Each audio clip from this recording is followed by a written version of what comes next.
താങ്കൾ ഇങ്ങനെ ഓരോ സിനിമകൾ, ഷോർട്ട് ഫിലിംസ് അല്ലെങ്കിൽ ഇങ്ങനെ ഉദ്ഘാടനം, അങ്ങനെ പല റിവ്യൂസ്, അങ്ങനെ പല പരിപാടിയും ചെയ്യുന്നുണ്ട്. അപ്പൊ താങ്കൾക്ക് എങ്ങനെയാണ് ഇപ്പോഴും ജീവിച്ചു പോകുന്നത്? എങ്ങനെയാണ് താങ്കൾക്ക് വരുമാനം? എത്രയാണ് വരുമാനം? 40,000 എങ്ങനെയാണ് താങ്കൾക്ക് കിട്ടുന്നത്?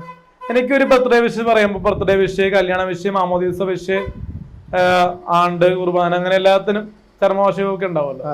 അപ്പൊ അതിനെല്ലാം 1000 മുതൽ 5000 വരെ ഒരു ഡേയ്സ് കിട്ടാറുണ്ട്. അപ്പൊ എങ്ങനെയൊക്കെ പോയാലും 2 ദിവസം കൂടുമ്പോ പൈസ കിട്ടും. അപ്പൊ ഒരു മാസം എങ്ങനെയൊക്കെ വന്നാലും 40,000 രൂപയുടെ അടുത്ത് എനിക്ക് ചെലവായി പോവല്ലോ. ചില ദിവസത്തേക്ക് ചെലവായി പോണല്ല. കൂട്ടുമ്പോ ഒരു മാസം കിട്ടുന്ന എണിക്സ് എന്ന് പറഞ്ഞാൽ അതൊരു എന്താ പറയാ ഫിക്സഡ് എമൗണ്ട് കിട്ടുന്നില്ല. പക്ഷെ അത് കൂട്ടുമ്പോ ഒരു 40,000 രൂപയോളം നമ്മൾ ചെലവായി പോകുന്നുണ്ട്, ചിലവാക്കാൻ കിട്ടുന്നുണ്ട്.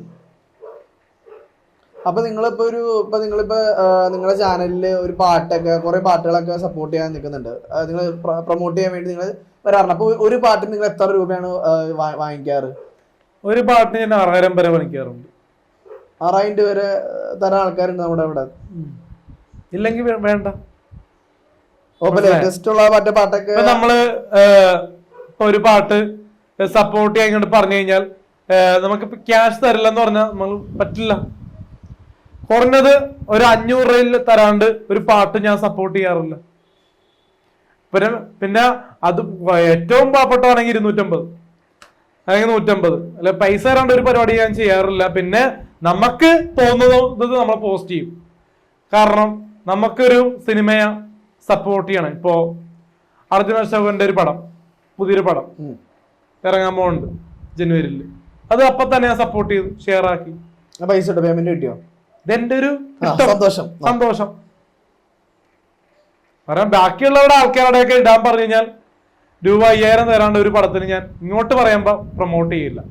ഫ്രീ ആയിട്ട് എന്തോരം പടത്തിന് പ്രൊമോട്ട് ചെയ്യും. പക്ഷെ ഇങ്ങോട്ടൊരു പടത്തിന് പോസ്റ്റർ ഇടാൻ പറഞ്ഞു കഴിഞ്ഞാൽ 5000 രൂപ തരാണ്ട് പോസ്റ്റർ ഷെയർ ചെയ്യില്ല, എഴുതിയൊക്കെ ഷെയർ ചെയ്യും. ഇപ്പൊ ഗബ്രിയേൽ എന്ന് പറഞ്ഞ ഷോർട്ട് ഫിലിം നിങ്ങൾ പോലീസ് സ്റ്റേഷൻ ചെയ്യുന്നുണ്ട്. അപ്പൊ ചെയ്തില്ല, അത് റീലാണ് ഷൂട്ട്, പ്രീ ഷൂട്ട് വെഡിങ് എന്ന് പറയാം. അതിലിപ്പോ ഒരു പോലീസ് ഓഫീസർ ആയിട്ടുള്ള ഒരു സംഭവമാണോ ചെയ്യാൻ ഉദ്ദേശിക്കുന്നത്? അത് ജനുവരി ഫെബ്രുവരിയിൽ അത് ചെയ്യാൻ ഉദ്ദേശിക്കുന്നുണ്ട്. അതായത് നിങ്ങളൊരു സന്തോഷ് പണ്ഡിറ്റ്, മറ്റേ സൂപ്പർ സ്റ്റാർ സന്തോഷ് പണ്ഡിറ്റിന്റെ ആ ഒരു ഇതിലേക്ക് ഉയരാൻ വേണ്ടിയുള്ള പരിപാടിയാണോ? അല്ല, സന്തോഷ് പണ്ഡിറ്റ് ലെവലല്ല അതൊരിക്കലും. അത് നമ്മുടെ സുരേഷ് ചേട്ടന്റെ ലെവലിലേക്ക് ആയിരിക്കും പോകുന്നത്. ടോപ്പ് ലെവലിലേക്കാണ് പോകുന്നത്. സുരേഷ് ചേട്ടന്റെ മോനൊക്കെ എന്നെ കാണാൻ പറയാറുണ്ട്, താങ്കൾക്ക് പോലീസ് സ്റ്റേഷനൊക്കെ ചേരുന്നുണ്ട്. മലയാളിയായിട്ടുള്ള ഒരു മലയാളി പോലീസുകാര് ഷാജി കലാസിന്റെ മോനൊക്കെ കണ്ടപ്പോ പറഞ്ഞു തോന്നുന്നു കൊള്ളാന്ന് പറഞ്ഞു. ഷാജി കലാസ് പറഞ്ഞു താങ്കളുടെ മകൻ പറഞ്ഞു. ഓക്കെ.